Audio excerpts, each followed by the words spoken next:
Hello and welcome to another fun-filled nonsense retrospective. I'm your host as always, Rick, and joining me equally as always is Devon. Hello! And today we're going to be doing a little fun top 5. We're doing top 5 fights, duels, fights to the death. I think most of these end up with a death, don't they? Let me see here. No, yes, no, yes. I've got 2 deaths in mind. I've got an almost, a yes, a no, and a yes. I think your almost might be the same as one of my no's. Well, my almost is my first one, so, but yeah, before we do any of our actual picks, we usually go with the good old time-honored tradition of the nonsense asinine hypotheticals. And what have you got for me today? Pick any show, TV, oh god, I buggered that up so horribly. Pick any TV show or movie, live action or animation, probably a cinematic universe of some kind, and pick any 2 characters that never had a confrontation in said show or movie, but you wish they had. Go. Ooh, characters that never fight or never even meet. I never said they didn't have to meet, just not fought. It's a little bit tried and tested, but it would be really interesting to see how Yoda would have dealt with Vader. I don't think Yoda would beat Vader. I don't think he's allowed to beat Vader, if that makes sense. And by the same token, it would be interesting to see how Obi-Wan Kenobi would face off against Palpatine, because he never fought him. He only ever, Well, there's that age-old argument to be made that if they literally reversed who went after who, then the world would have been saved, because Yoda wouldn't have hesitated to fucking completely destroy Skywalker, and Obi-Wan is a better duelist than Yoda. Yeah. Better duelist, yes. Better with the Force, no. That's the questionable part. That is the questionable part. And they do end up doing the whole, throwing a room at each other with the Force thing. It's real weird, isn't it? Because Obi isn't at his peak at that point. Not yet, no. Whereas Yoda pretty much is. Oh, so, yeah. I'm confident Yoda could beat Anakin, because Anakin, as gifted as he is with the Force, he never uses it. Yeah. Yeah, he uses it for himself and on himself, not on other people. Oh, there was that one time in the Clone Wars where they put the Darth Vader theme in because he choked a bitch. Yeah. Oh, that was a cool moment. I'm cheating and going with those 4. But yeah, how about you? I'm going for the classic Mandalorian hallway scene, Luke Skywalker versus Anakin Skywalker on Mustafar. That'll be interesting, yeah. Seeing Luke at his peak, beyond the peak that we've seen in the movies, against, Anakin, again, at his peak, essentially. Like, okay, he may have been slightly more powerful before he fell and lost all of his light side powers. You've also got to have the caveat of Anakin can't know who Luke is, otherwise emotions get in the way, and we know how that ends then. Yeah. Yeah, I like that. I just think it would be interesting. I'm sure some fucker's done it, you know what I mean? Probably written a fucking fanfic or something. Yeah. But anyway, Rick, what about you? What's your question today? I was thinking, what's the least powerful video game character that you would like to have the powers of in real life? Oh, wow, that's interesting, because it's like, you're saying least powerful, but like you could just pick a normal guy who has a skill, and that skill then becomes yours. Because I could just pick Arthur Morgan and become a sharpshooter. Yeah. Because unfortunately, that's where you have to go with this, because you're saying the least powerful. So you're basically you're saying you can't be a superhero. You've got to be a normal dude who's just really good at one thing. The question really does change to, what skill would you really like to have? Yeah, to a degree, yeah.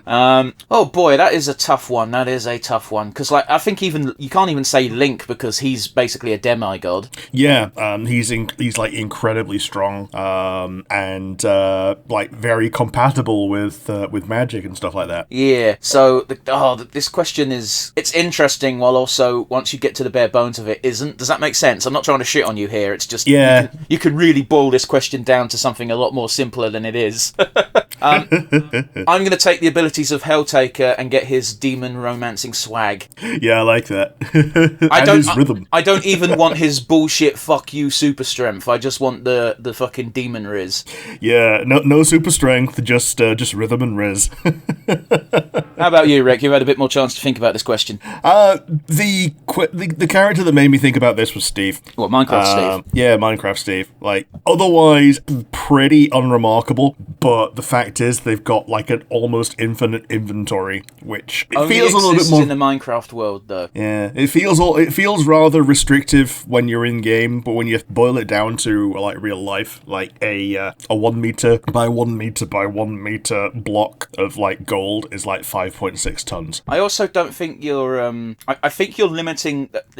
I think you're removing your least powerful element from this fucking equation by saying Minecraft Steve. He's in Smash Bros, therefore he's not normal and weak. I suppose, yeah. But, is there a character weaker than Steve that I would want to be? Because, like, I'll put it this way, Rick. Do you think you could survive 10 slashes from a sword? I don't think so. No, I don't think so. Could I survive 16 punches? Maybe. Okay, but 16 punches from Chris Eubank. Well, Chris Eubank's maybe not a great example because he's like a lightweight boxer. Let's go Mike Tyson. You'll die from that. Oh, yeah. Yeah, well, 16 punches from, like, an active, I don't know, construction worker is a good pick, I think. Because Steve is very definitely an active construction worker. If you say so. I still think that you're trying to pull a power from a character who's not weak in any way. Sure. But if you want to stick to it, fine, stick to it. It's not like you're going to get lambasted by the fans. We don't have any. Yep, there we are. I'm picking a terrible answer from a terrible question. It wasn't a terrible question. I think it became terrible once you decided to ignore all the rules you set. Alrighty, yep, today we're doing a top 5 of fights. Rick is saying top 5 of fights. We're going with top 5 cinematic duels / showdowns because it sounds much cooler than fights. Yeah, fight. Duels and showdowns. So what's going to be your number 5? My number 5 is immediately cheating because it's not a duel. However, it is a showdown. Fair enough. It can't be a duel. There's more than 2 people. Yeah. I have picked Jack Sparrow versus William Turner versus Captain Norrington from Pirates of the Caribbean, Dead Man's Chest. Okay, yeah, so they are actually, they do keep, like, switching who's fighting who. It's very much a three-way duel, and the way they use wrestling logic.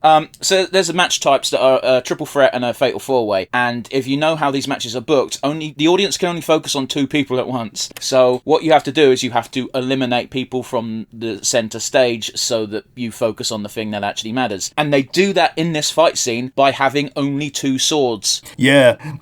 Unfortunately, Mr. Turner, he's right. Yeah. They just like turning each other with it, and it's great. Yeah, this duel's fun. It involves entirely around trying to get the heart of Davy Jones. All 3 members want it for different reasons. They're constantly making alliances and breaking them because, of course, they are. It's just a very fun fight scene. It's not serious in any way. Oh, yeah, totally. I believe the culmination of the fight scene is just James Norrington running away because he's gotten the thing that everyone was fighting over. He just did it really sneakily. And it's a great moment as well because out of all 3 characters, he's the one least likely to be sneaky. Oh, yeah, totally. And that's why it works. It's great. Exactly. And another little tidbit which I love is James Norrington wasn't even meant to be in those movies. He was a character in the first Pirates of the Caribbean, and the guys liked him so much as both a character and an actor that they were just like, let's just write him back in. Yeah. I didn't know that part. Obviously I knew he was in the first movie, and obviously I knew he was in the ones after that, but I didn't know that he was in the other ones because of that. But it kind of makes sense when you think about it, because his story's done in Pirates 1. Yeah, totally. Like, he could not show up again and it wouldn't really change the plot. But yeah, I like these fight scenes, these duels that are...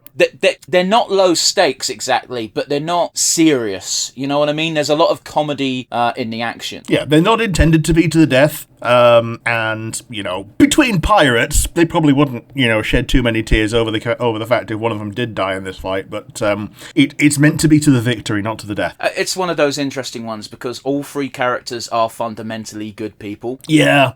You can make an argument that Jack's still a pirate, but in every single movie, he's always ultimately done the good thing.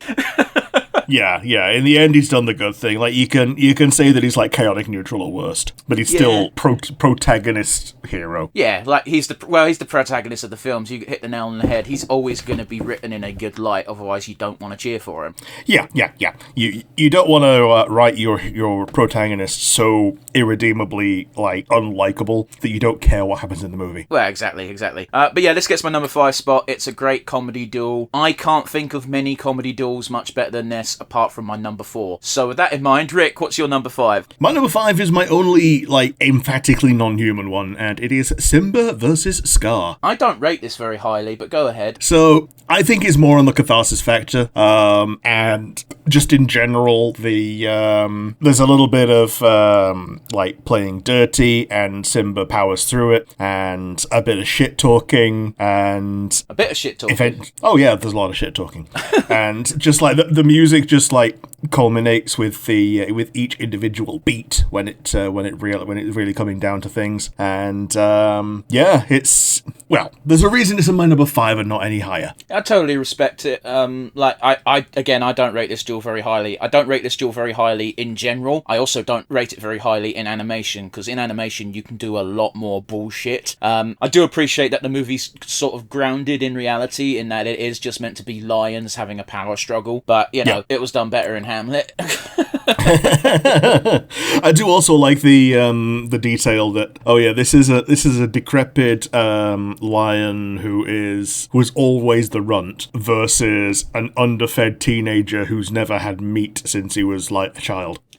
Okay, that's not true though, is it? That basically depends on your definition of bugs. I definitely put them in the meat category. Oh yeah. He's not had gazelle since he was a child. He's been fed entirely on bugs the entire time. Yeah, but look at him. Oh yeah, he's grown up all right. But yes, that's my number 5. How about your number 4? My number 4 is Inigo Montoya versus Wesley in The Princess Bride, because it's an excellent movie. It's an excellent duel. The duel at the end is way more rewarding and satisfying between Inigo Montoya and the six-fingered man whose name I forget.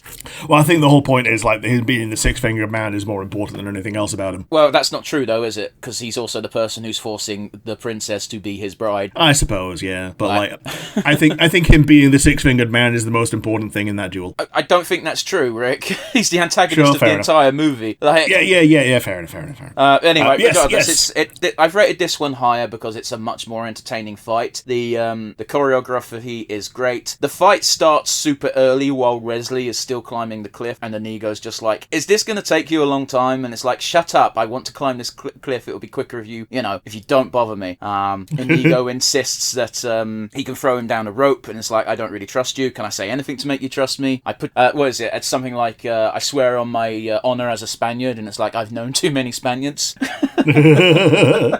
Yeah, it's great. Like the interplay of the wordplay. You just learn so much about both characters in this moment, and you realize I don't want either of these guys to die right now. Unfortunately, they even straight up say that they don't want the other to die either. It's like one of the better exchanges is just like, "You seem like a decent fellow. I'd hate to kill you." Yeah, yeah, exactly. Oh man, you can tell like this is just a friendship forged by fire, like in real time. And spoiler, this is also one of my picks. Oh, cool. I assume you've rated it much higher then. Yeah, I've rated it rather higher. Oh my! I think we found Rick's number 1, but we'll get there later. All right, we'll talk about this some more in detail when we get to it in your positioning then, because I've gushed a little bit already. It goes on my thing because the back and forth before the fight is great. The fight is grand. We'll get to the actual choreography and the nitty-gritty detail later, as we said. Rick, what's your number 4? My number 4 is The Bride versus Gogo Yubari. What? From Kill Bill. Man, that sounded like an anime fucking fight.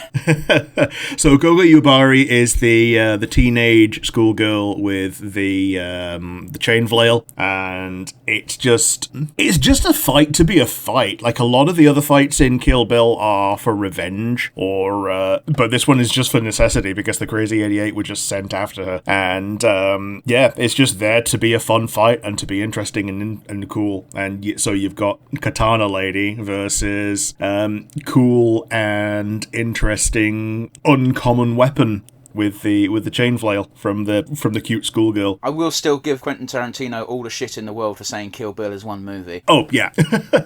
We even talked about this when we were in person, didn't we? Like, how many times did I have to buy a ticket to go see this movie? 2. Therefore, there are 2 movies. I mean, obviously not an option for me, because when this movie was out, would I even have been born? When did Kill Bill come out? Oh yeah, you would have been. In the noughties? It wasn't the noughties. I swear it was the 90s. It was the noughties. Either way, I wouldn't have been 18, so I couldn't have seen it. Yeah, I think I was kind of on the cusp where I was tall enough to get into an 18, but not old enough. I think actually the turning point happened between 1 and 2, so like 2 I could go and see illegally. Sure. So yeah, that's pinpointing my exact age. But yes, I thought this was great. This is the one that I just like think of the most when I think of fights from this. Other than, you know, the finale of doing the 5-finger death punch to Bill, but that's less of a confrontation and more of just an ending, you know? Yeah, a bit of a set piece. Yeah. But yes, that's my number 4. What's your number 3? My number 3 is Doc Holliday versus Johnny Ringo from Tombstone. Okay, I know neither of these. Tombstone is a western. It follows pretty much the events of the surrounding and the events of the showdown at the OK Corral. Okay. So Doc Holliday and Johnny Ringo pretty much have a rivalry throughout the entire film once both characters meet. Johnny Ringo is always antagonizing Doc Holliday, and Doc Holliday is always sort of just taking it on the chin while also mocking Johnny Ringo. Sure. Okay.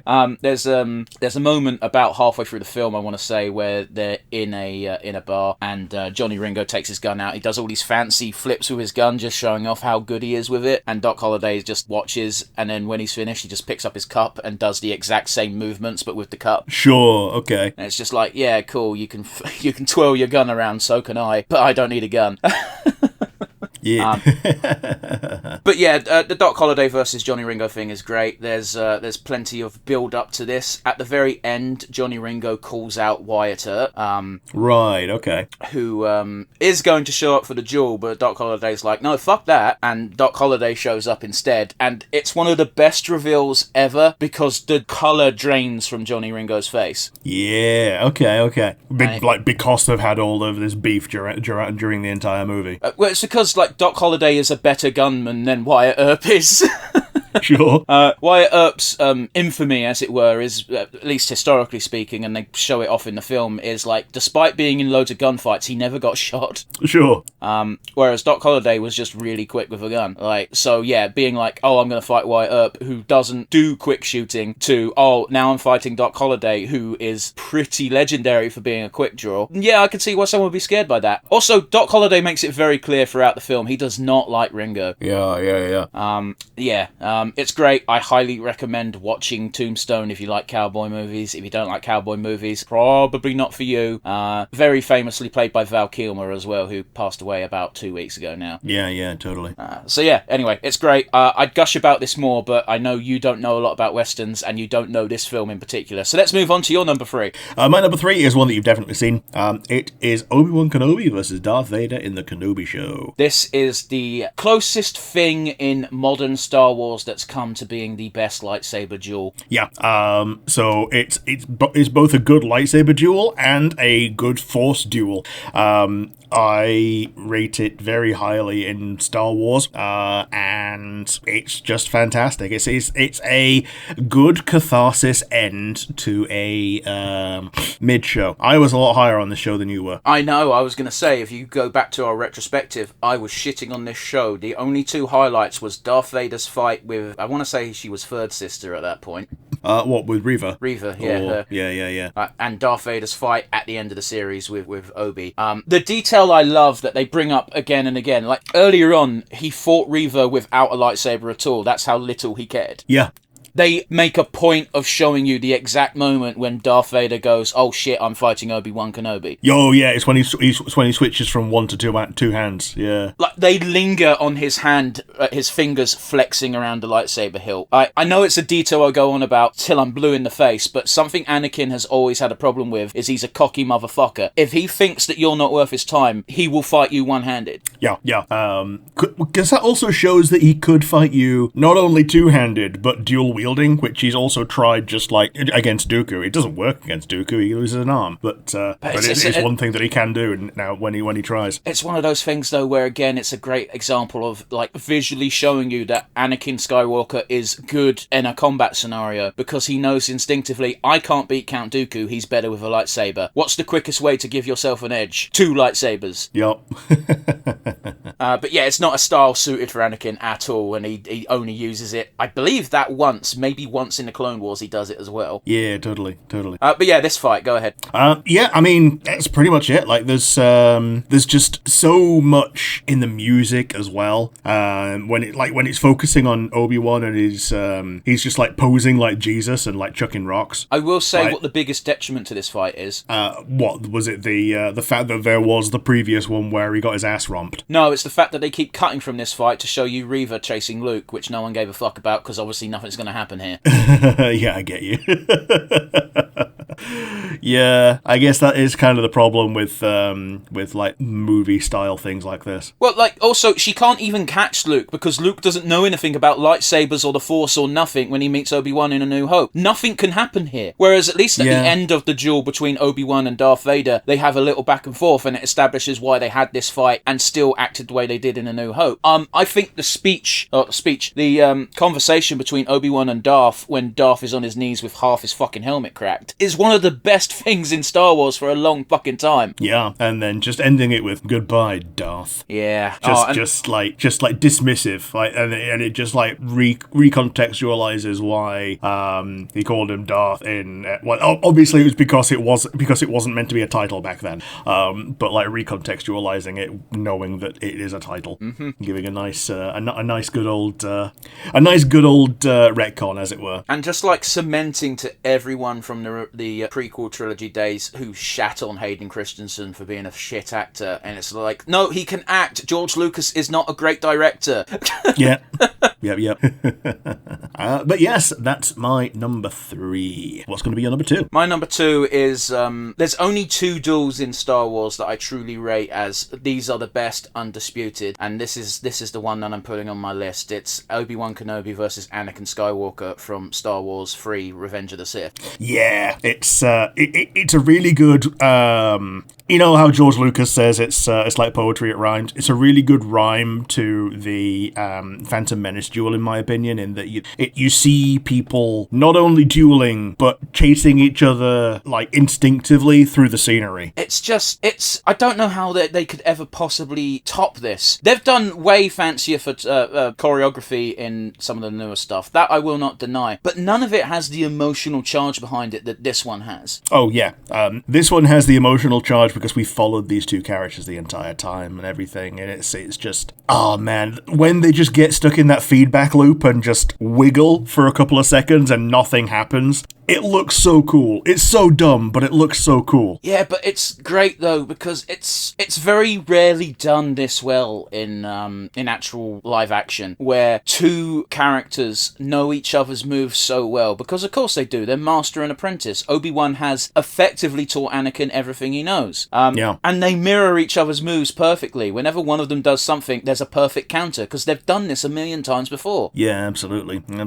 It's such an intense battle as well. As you say, they use the environment perfectly, from the occasional flinging of rocks to just Obi-Wan's on the back foot at one point and just awkwardly swinging his lightsaber while he's trying to retreat because Anakin is not letting up for even a second. No, because he knows as well, like, if Anakin lets up, it gives Obi-Wan a chance to catch his breath, and he's in his merciless phase. Oh yeah, Anakin is out for blood, mostly because he just had a word with Padmé. Yep.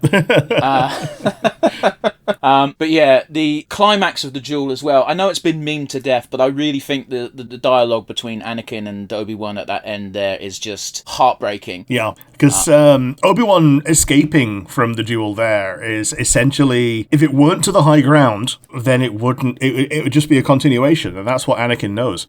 It does feel like it really is Obi-Wan's biggest failing, though, leaving Anakin there. Yes, absolutely. Like, he caused untold deaths by by allowing the boy that he loved to live. Like, I don't blame Obi-Wan for taking that decision. It's a very Obi-Wan decision to do. But this is why everyone says if Yoda and Obi-Wan traded places, this wouldn't have happened. Darth Vader wouldn't have happened. Yeah, totally. Whether or not Palpatine would have just murked Obi-Wan is another question or not, but he wouldn't have had his scariest enforcer on his side. Yeah, you'd have had to have raised up a new apprentice, one far younger and more powerful. That doesn't sound creepy, does it? But yeah, like, it's one of those where you've got to bear in mind, at the time we didn't have the entire context of everything that happened in the Clone Wars. Obi-Wan has been through some shit at this point. Yeah, you just kind of have to like assume some of it when we watch it as movies, but now that we've seen it as a show, yeah, you've seen the shit that he's been through. But like with the context of the show, you actually see that everything that Anakin is so afraid of has already happened to Obi-Wan, but he's still stuck to the good path. You know what I mean? Yeah, like he dealt with it. He watched Darth Maul kill the closest thing he ever had to a lover. Yeah, to a true love. Yeah. In what was it? Oh, I've forgotten her name. But it's Satine. Yeah. Bo-Katan's sister, is it? Yeah. Like it just sums it up, doesn't it? It's like you can kill me, but you'll never destroy me. Yeah. Whereas Anakin doesn't ever think that way. No. If anything, like they made it very clear in later shows and later information that Darth Vader craves death. Yeah, and in the one that I just mentioned, my number 3, he even brings up that, I killed you. You didn't kill Anakin, I did. Yeah, I mean, until those final moments, like Anakin didn't even have the truly evil eyes. Like they did that fucking. It looks really shit and dated now, but it was a cool effect of the eye color change. Yeah. But yeah, number 2, Obi-Wan versus Anakin, Revenge of the Sith. I don't think they're gonna struggle a lot to top this duel. Like for choreography and just cool, fancy Star Wars shit, I honestly think the forgotten the name of the show, I didn't like it. The Sith one. Well, The Apprentice. The Acolyte, sorry. The Acolyte, there you go. The choreography in a load of those fights were fucking top tier and awesome, but they did not have the emotional backing that this one did. Yeah, the closest thing you had to emotional backing was when the one cute one got killed. Yeah, and even then I didn't really care. She was on screen for a cup of coffee. But yeah, number 2. What about you, Rick? What's your number 2? My number 2 is one that you've already mentioned, and it is Wesley versus Inigo Montoya. It's so good. It is, though, isn't it? This is one of the things that I thought of immediately when you suggested this duels and showdowns list, and I'm like, yeah, there's no way this isn't going on the list. There's a little bit of recency bias. I only saw it last year for the first time properly. Yes, I've seen the scene on its own in a vacuum, but I only saw the entire movie itself for the first time last year. I'm the exact same boat, Rick. Yeah. So, like, we will have seen individual things, like, you know generally what parts of the plot are, but we didn't get the full context until kind of recently. And I own the movie on Amazon, so I can go back and watch it anytime I want. Yeah, it's great. The choreography in this is fun. There's a lot of just like fast sword waviness for some of the action. I can hand wave that, that's fine. The actual technical skill isn't what's impressive in this scene, it's how fun it is. I will never not enjoy the moment where Inigo Montoya's on the back foot and Wesley points out, "You're losing, but you're still smiling." And it's like, I know something you don't know. I'm not left-handed. Yep. Fucking 10 seconds later. Neither am I. It's such a douchey thing, but it's also, like, I could believe that being a thing that swordsmen will do. Yeah, like, very good swordsman as well. Like, it's a much more light-hearted version of Vader using 2 hands. Oh, absolutely. But it's like, if you're one of your quests and goals in life is to be an even better swordsman, why would you not constantly use your weaker hand and learn techniques with that? Because in theory, if you can do it with your shit hand, you can do it even better with your good hand. Yeah. And, well, you know, one of the standard ways of winning a duel is to cut off the hand. That's a Star Wars-ism, Rick. Yeah, fair enough. But, like, if you lose your hand, you've got another one. And if you're using your shit one, then you've got your better one later. I get what you're saying, but they are using rapiers in this scene. They're not really meant for cutting. Yeah, they're more for, they show you at the end of the film when they stab the guy 7 times. Yeah. Yeah. Again, it hasn't got quite the emotional backing of that final duel, but it's just such a fun one. It's also very nice to see 2 faces fight in an amusing way in a film. Because usually when good guys fight each other, it's very boring. Yeah, because here's the thing, like, both of these guys, we as viewers know that they're good, but they're not, like, super presented as unequivocal good guys until a little bit later. Like, Inigo is one of the Sicilian's muscles, and the Sicilian is not a good person, so Inigo is essentially a bit of hired muscle for a villain. I mean, but at the same time, one of the first things they do in their conversation is just like where Inigo asks if Resley has 6 fingers, and he shows that he doesn't, so Inigo's no longer personally invested in this fight. And then they sit down next to each other, and Inigo says, "Oh, I just do this for coin." And I think it's at that point how casually he says that, and how it's like he's basically admitting this isn't personal. And I think at that moment it's like Resley's like, okay, so I don't actually need to kill this guy. Yeah. And I believe at this point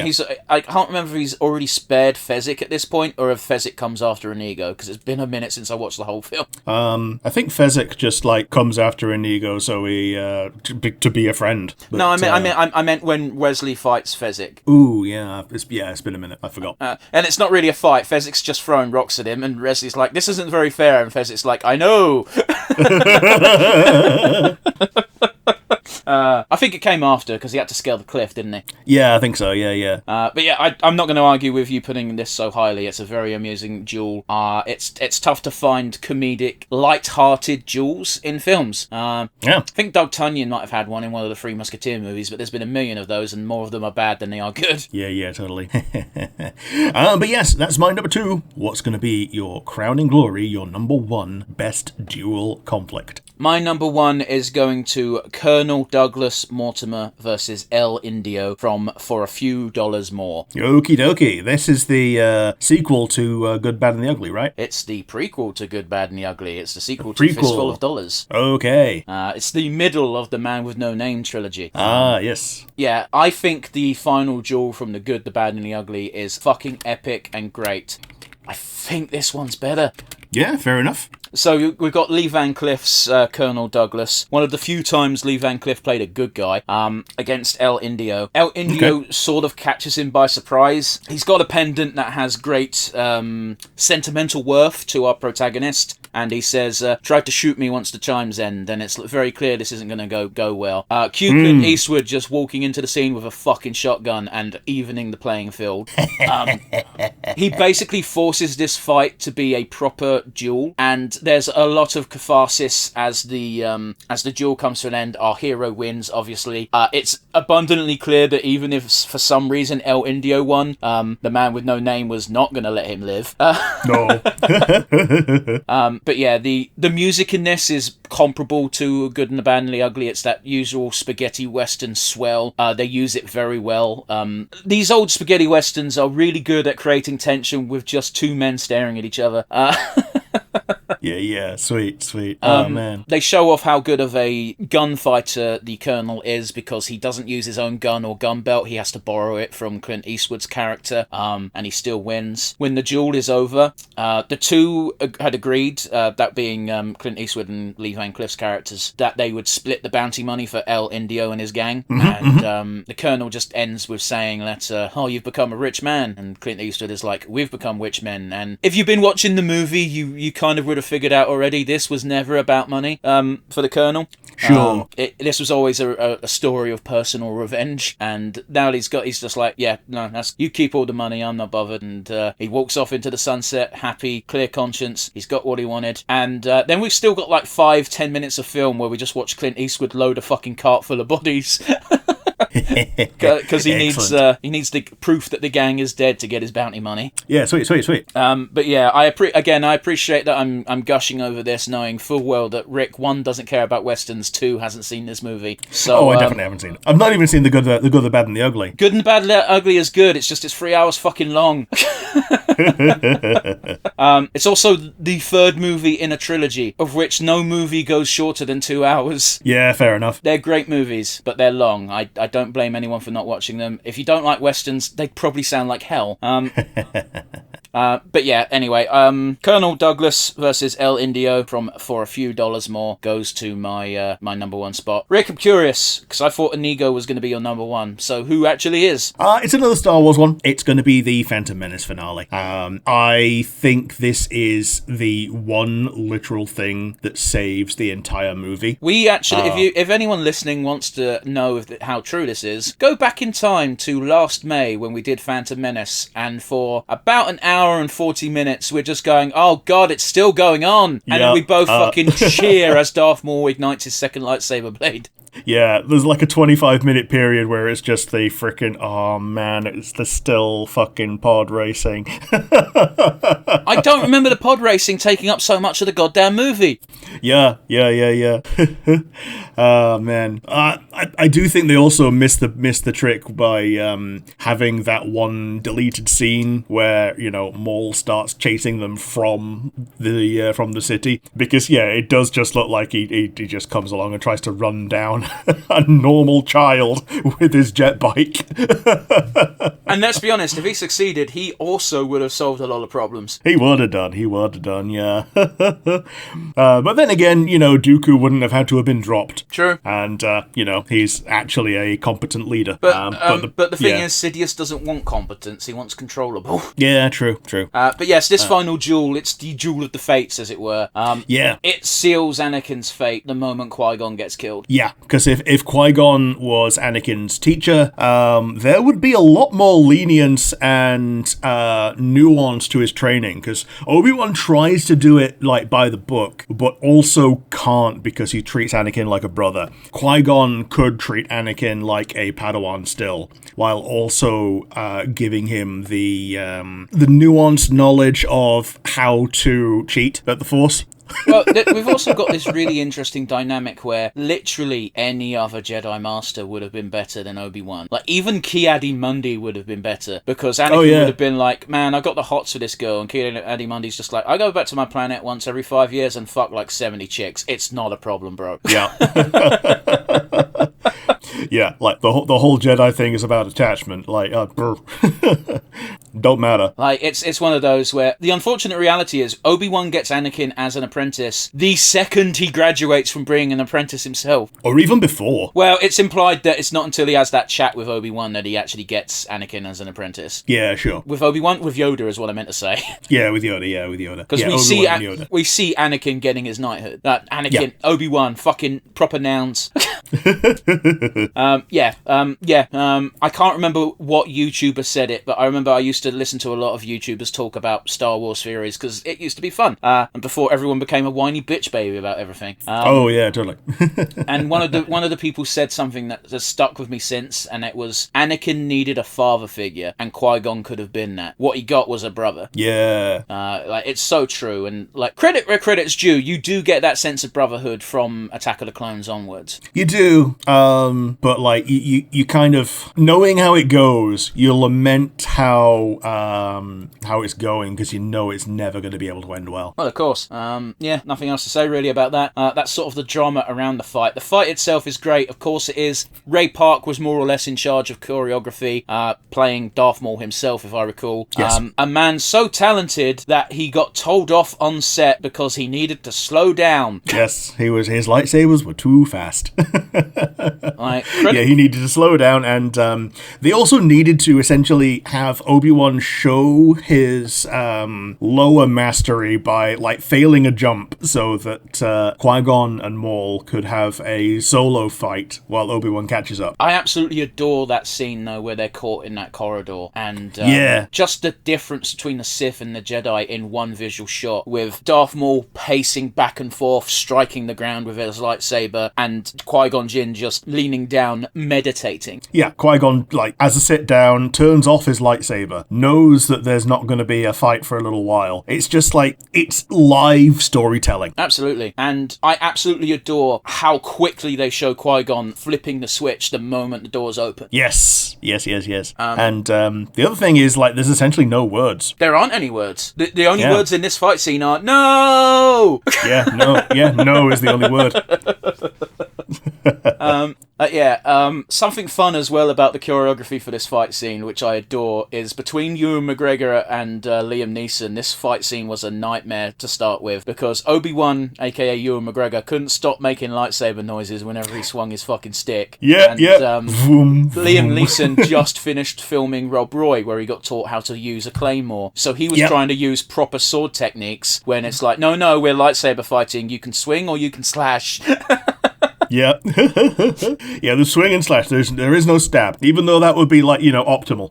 Like, apparently, like, the optimal lightsaber thing is just to, like, put it forward and blender it, because, it's all blade. Yeah, except the problem is Grievous does that, and he's crap. Yep.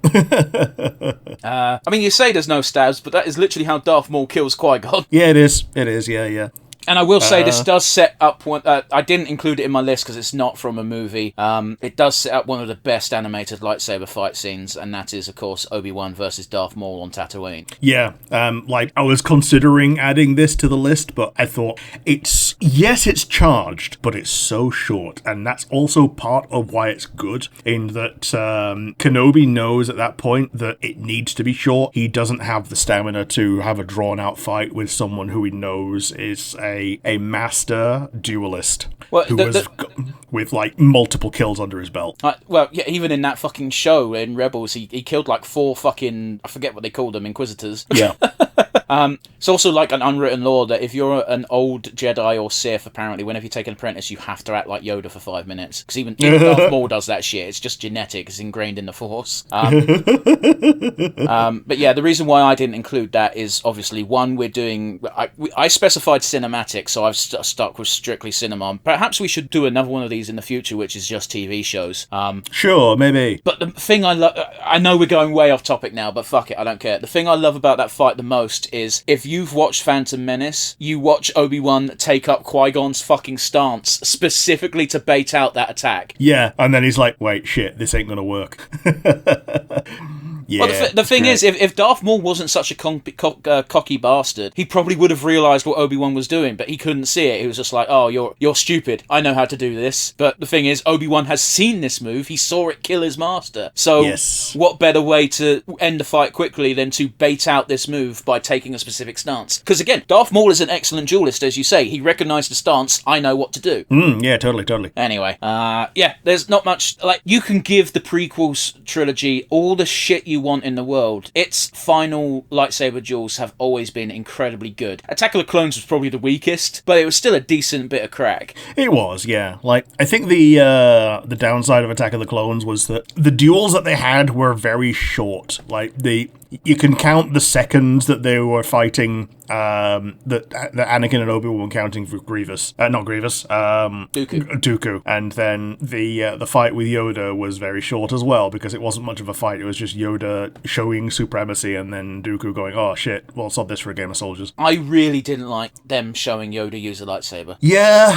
I think it would have been, it might have kept the mystique by keeping him as a non-lightsaber user in general. But it's like, a lightsaber is not just a weapon, it's also just a ceremonial thing, and that could have been what Yoda's deal was. It's like, yes, I've got a lightsaber, we all wear lightsabers. It's like how all Sikhs have a knife. Yeah. It could have been a proper religious symbol. It's like, I have a lightsaber, doesn't mean I use it. Yeah. It's there to train children and nothing else. But oh well, it's not the existence we live in. Yeah. We're now in the world with Frog Yoda. It does give us a great Johnny Vegas line though. Of just, what did he say? He was just. It was like, first of all, I was the only man in my fucking. It was either 30s or 40s in the cinema going yes, and then it's like, and then I watched Yoda for like 2 minutes jumping around like a frog on ketamine. Yeah. Oh man. Well, yeah. That's pretty much it for today. If you like the video, there's the comment section down below on YouTube and Spotify, and tell us what duels and other conflicts you thought were fantastic. Maybe not just from the cinematic side, maybe from the animated side, if you have any thoughts about that. And if you don't indeed have one of the comment sections, you've got the email instead, which would go to nonsensereviewuk@gmail.com. Rick's absolutely right. Let us know what your favourite cinematic duel/showdown would have been, and why we were wrong for not mentioning it. If you send us something witty, informative, or just fun, we'll read it out on a future episode. But yes, that's going to be it from me. See you next week, guys.